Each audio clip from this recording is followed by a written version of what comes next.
सद्गुरु श्री ब्रह्म चैतन्य महाराज गोंदवलेकर, इनका प्रवचन 15 मार्च। उपाधि रहित मैं ही भगवान। ब्रह्मा का विवेचन करना संभव नहीं हो पाता। चीनी खाने के बगैर उसकी मिठास समझती नहीं। कुछ मात्रा में शब्दों से कह सकते हैं।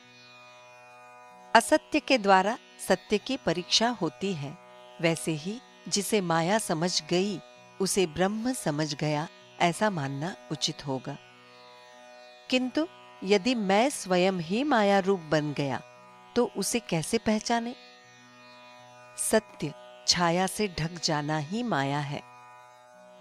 वस्तु जैसी है वैसी दिखाई न देते हुए विपरीत दिखाई देना ही माया है। अतः सत्य और परमात्म स्वरूप ब्रह्म ही जब माया के चंगुल में फंस गया तो ब्रह्म कैसे जाना जाएगा? जो जीवित रहती है और मृत्यु होती है वो माया, अर्थात माया नष्ट होने वाली और भंगुर है। जो मुझे शाश्वत आनंद से दूर ले जाती है वो माया है। जो भगवान से मुझे दूर ले जाती है वो माया है। इसलिए जिससे शाश्वत सुख प्राप्त होता है, जो माया के चंगुल से मुक्त होने का मार्ग दिखाता है, वही सच्चा तत्वज्ञ है। केवल भगवान ही सत्य स्वरूप है। उसकी प्राप्ति के लिए जो जो करना हो वही सत्य है। ये समझना कि मैं भगवान का हूं, यही आत्मनिवेदन है।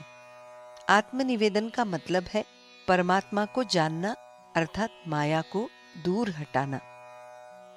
वास्तव में उपाधि रहित जो मैं हूं वही भगवान है।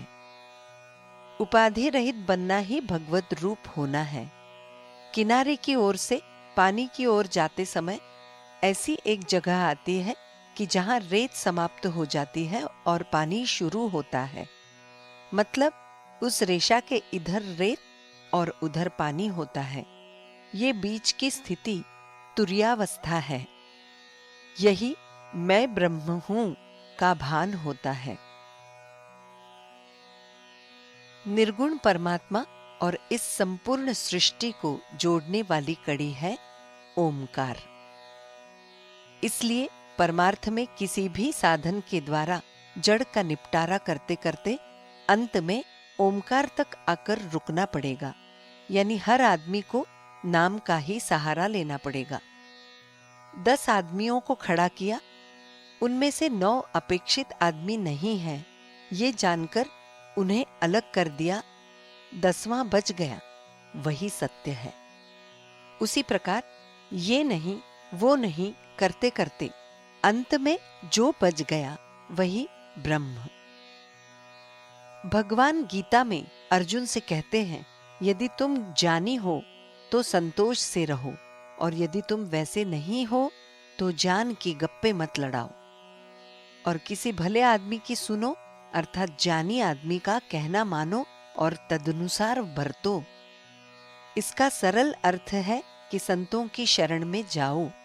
संपूर्ण सृष्टि की तुलना में हम और हमारे प्रयत्न नगण्य हैं, अर्थात सच्चे अर्थ में हम केवल निमित्त मात्र हैं। इसलिए अपने जीवन में आने वाले भले बुरे कर्म ईश्वर के मनोगत हैं, ऐसा माने। वेदांत आचरण में लाने के सिवाय इसका कोई उपयोग नहीं।